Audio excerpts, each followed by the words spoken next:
So I am working on this elnasuper or an SU. They have various models, TSPs. They're all pretty much the same. This one has a few problems servicing it, so I've got the hook taken out of it. It's got the black gear. I usually would change those out to the white or the pink gear, but this one looks okay, so I'm going to let it ride just to keep the expense down. I took the escapement out. It's got these little rollers and they're packed in with lint and debris and they need to be cleaned and scrubbed out. This is the hook. I'll clean and scrub that. Various pieces, parts that all need to be cleaned. Excuse me. I'm going to replace the bobbin retriever that goes up inside the machine, mounts up on the top, and that's so you can pull and grab the bobbin. When you're winding a bobbin, you want to be able to stick it in there and so you can pull it out easily. Anyway, so there's another problem with this machine. First of all, we have the stitch length. Length of the stitch is short or long. This is the stitch width. It controls the width of the zigzag. Whoops. Pardon my photography skills. I'm not real good at this, especially hands-free. This is the pattern selector, and it just raises and lowers the cam follower for the different cams that are in there. And then it's also got the needle position, which is the big problem here. Now this needle positioner is completely and totally frozen. You can't move it. And what that does is, let's say for instance you're going to, let me grab the needle plate. Normally the needle in a straight stitch, let me get some zoom in here. Normally with a straight stitch, the needle is going to penetrate directly through the center of this plate.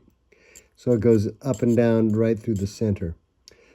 When you do a zigzag, of course, it's going to go from side to side through this little hole in the plate.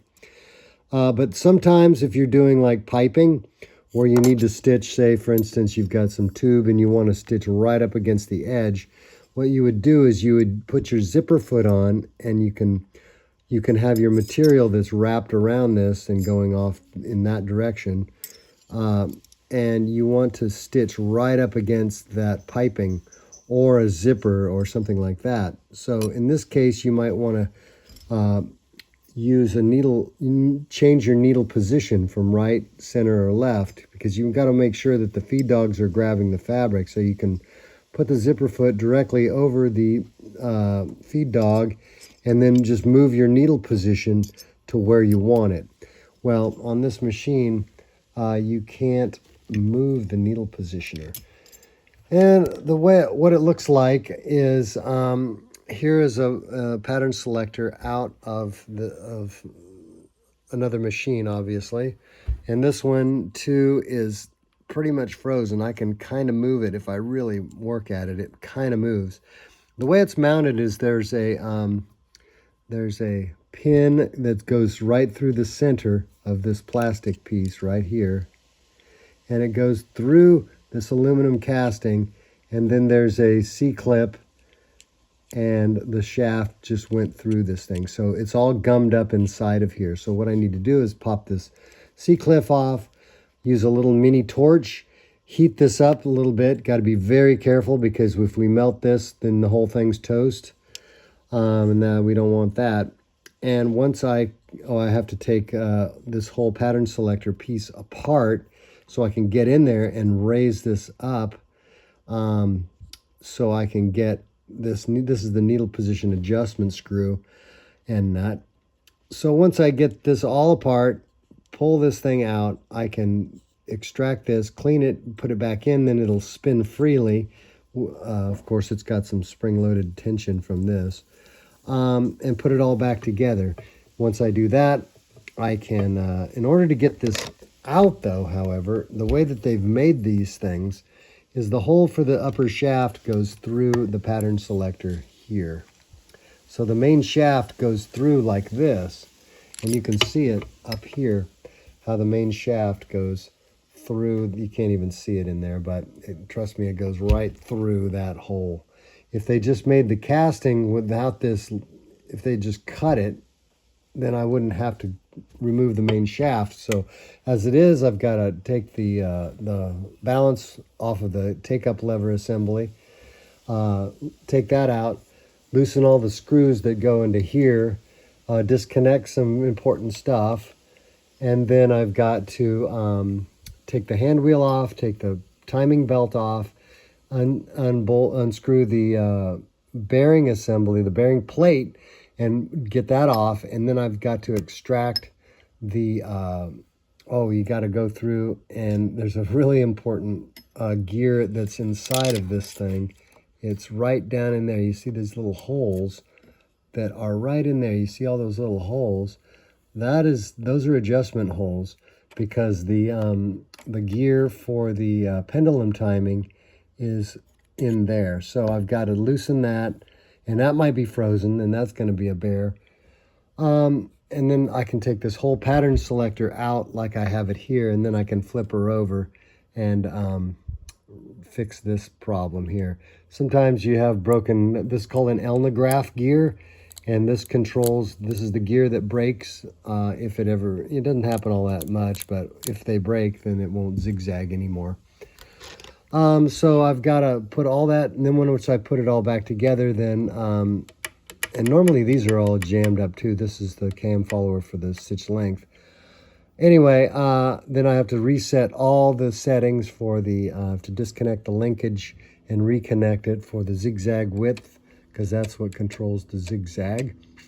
And needle position, cam follower, all kinds of stuff. Then the pendulum timing and reverse cycling. Put the timing belt back on, reset the hook timing, reset the feed timing, and then all the other little adjustments that have to go in on doing this. So it's a big project, but I'm going to be doing it right now. Done a lot of them, and they're challenging. You got to know exactly what to do, but it's very doable. So here we are. I've got the pattern selector out. Big hole in there. The shaft is here. Got the timing belt off. Pattern selector's all apart. I was able to get the knob out of there. You can see there's a bunch of crud. I'll clean this off with tetrachloroethylene solvent, and I'll clean this hole where it went. It's very tight, but it'll be smooth as silk. One thing you have to pay attention to is there's a little cap and a little spring in here. If you lose that, you're in trouble.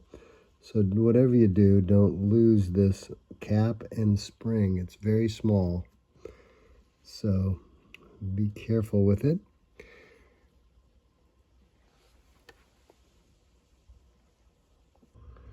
Okay, so I've got the machine put back together.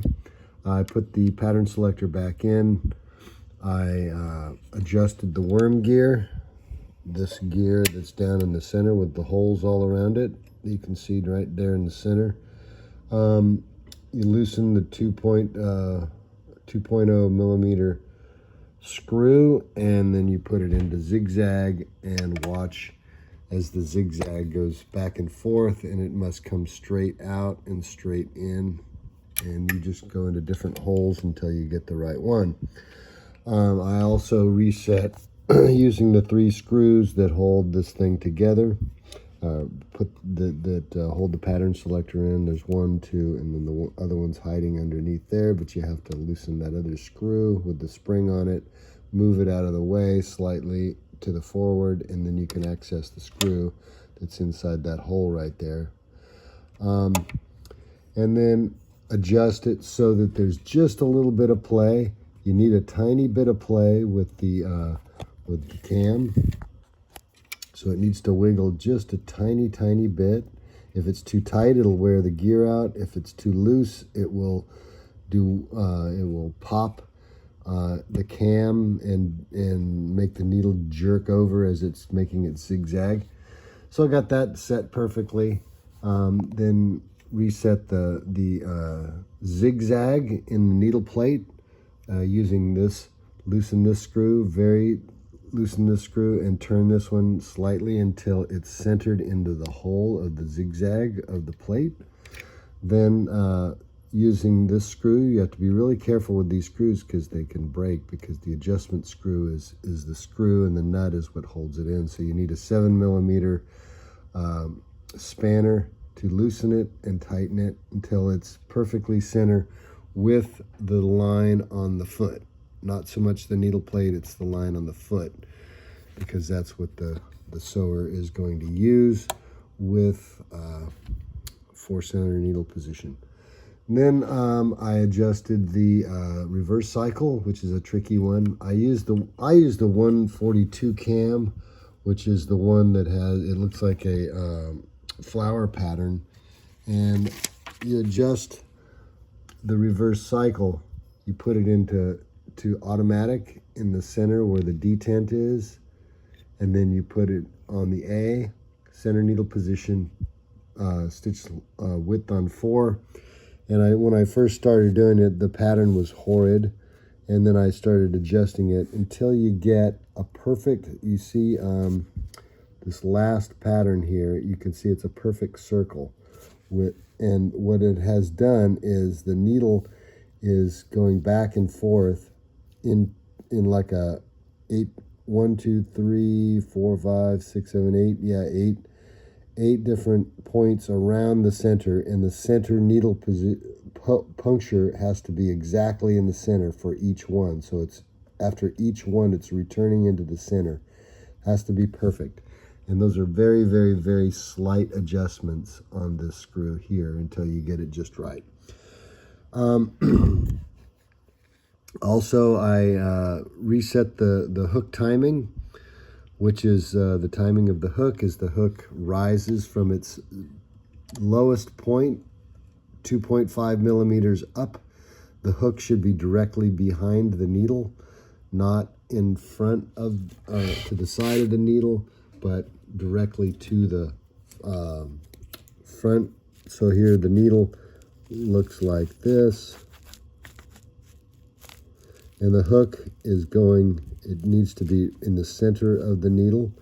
The hook timing is 2.45 millimeters to 2.6 millimeters. I go for 2.5, and it always works perfectly. 2.5 millimeter needle rise. So as the needle has risen exactly 2.5 from its lowest point, the hook should be in that position right there. Then the feed timing here, there's a feed gear. After you get the hook timing set, you can also check to see if the needle is touching, not touching the hook. It's barely touching, as you can push on the, you can grab the back here and push with your finger, your thumb, I mean, and if you can push just slightly and hear the needle strike or brush the hook, then you're in good shape. If you need to change that, it's just another adjustment under here. You take the bottom plate off and loosen the 4 screws and move the machine a little bit that are inside you, so in this point here. But that's not an adjustment you're going to need to do very often, and I do not recommend doing that unless you really need to do it. The next adjustment after the hook timing adjustment is the feed timing adjustment, and what you do there is you get the needle bar, the take-up lever here, this take-up lever here, in its highest position. When it gets to the highest position and is going to drop, there's an apex where it gets to this point where it's just perfectly at the top level. At that point, the feed dogs need to travel a 0.5 millimeter more. Oh, you got to get this set. I'm sorry, I got this. You put this on stitch length 4, straight stitch, center needle position. That doesn't really matter. We'll just get this back over in its regular pattern. But you'll see that the feed dogs are traveling 4 millimeters at this point. So when the take-up lever gets to its highest apex there, you can put, there's a number of different ways of doing it. I've found that you can put something in the point here, and you can actually see it go up and down when you get up to that point. I can't really do it with my hands free, but at that point it should move 0.5 millimeter more. And the way that I do it is, I know that's hard to see here, but in the needle plate there are these little notches that are cut into the needle plate, and those hold the cover for the feed dog cover, and they're with the accessories. And these little notches, I'm going to zoom in here. These little notches are roughly 1 millimeter. So I just focus on this, and when I get the take-up lever to its highest point there, the apex, the feed dog should move half the distance of that, like that, before it goes down. So that would be the point. So you see where the feed dog goes back and then it goes down? Well, you get it up and back 0.5 millimeter, which is half the distance of that, and you'll probably find that this thing is at its apex right there. Goes back about 0.5 millimeter. So if that's set, if you don't get that set just right, the stitch will never look really straight. It'll look all squirrely. So I've got the stitch timing, feed timing, the tension is set. Put that on 5. There's a screw in here for setting the tension. That's this one here. This is a very, very, very touchy tension. You put this on 1, with a little red dot, and then you have to carefully loosen this screw and move. There's a little notch in the cup where this screw fits. There's the screw, and you see that little notch? That's how you adjust the tension. You loosen the screw and move the notch over here or over here. It's always going to be right in this corner somewhere, and it is very minute adjustments to get this perfect. So you set your tension on 5, and you can balance the tension so that the knots on both sides look identical. Once you get that set, if you have your feed timing set properly, it will give you a pretty good looking stitch. Those are the adjustments for this machine. Zigzag width, center needle position, and you have to do them in this particular order. So you have to get all this set, get this set, so there's just a tiny bit of play. You see, you hear that play, it's just a tiny bit. Otherwise, what happens is, we're in zigzag right now. You'll see that the pendulum timing, as the needle goes down into the fabric and then it comes out of the plate, it makes its zigzag motion, and then it's, at this point, it's going straight down, straight out, straight down, straight out. It must do that exactly perfect. And you'll find one of those little holes in there. If you look in those holes, you can see that there's shiny metal, shiny metal, shiny metal, shiny metal. There's a black spot. That's the 2 millimeter. And if you go on the other side of that, you'll see that that's the back side of the screw. See that black spot there? So you loosen that screw to where it's in the middle of the shaft, and it's not actually hitting the screw. Don't crank on it. It doesn't need to be all cranked on. One thing about sewing machines, you just don't use superhuman strength on most things. So anyway, tighten that screw up, and then you'll have your pendulum timing set. Make sure that this thing is locked in there with those screws. And I really didn't cover this, but in order to access the screw to get this pattern selector out is the screw is inside of here. It's a Phillips screwdriver, a screw, and it's inside of here. But this metal piece is in the way. So all you do is you loosen this screw. Do not take it all the way out.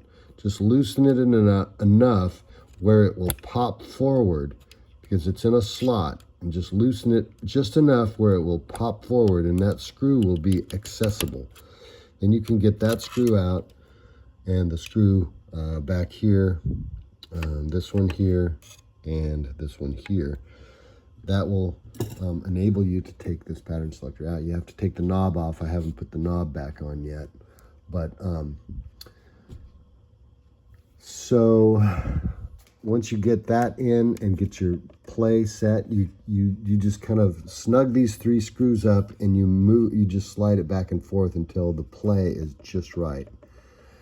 And then tighten the screws, put this one back, reset your zigzag width, center needle position. You'll have to get your hook timing. And one thing to think about too is when you put this timing belt back on, what you want to do is move the needle bar so it's in its lowest position, and then rise up, you know, where your hook is going to be, about 2.5 millimeters, right around in there. And then position, because if your timing belt isn't on there yet, then they're going to be moving independently. The hook, the lower shaft and the upper shaft are going to be moving independently. They're not connected yet. So when you connect them, make sure that you put the needle in its lowest position and maybe risen up a little bit, and position the hook so it's where it's going to be when you set the timing. Then put your timing belt on, and inside where the gear is, where the timing belt gear is going to be right in this area, down underneath here, and that's where the lower shaft. And make sure that because if you do that, then the screws for the timing are accessible. So if your screw is accessible, then you can reset the timing easily.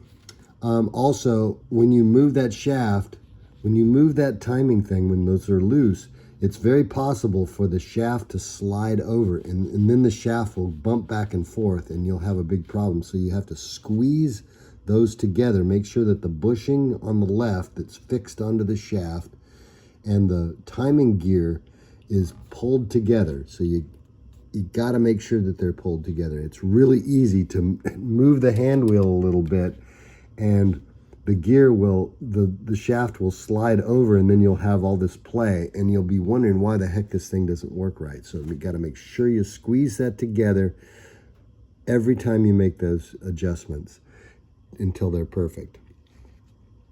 So that's pretty much the basic and adjustments for this Elna SU Model 62. Most of the other Elnas, the flatbed ones are a little bit different because they have a little trickier ways of doing stuff. But anyway, that's basically it.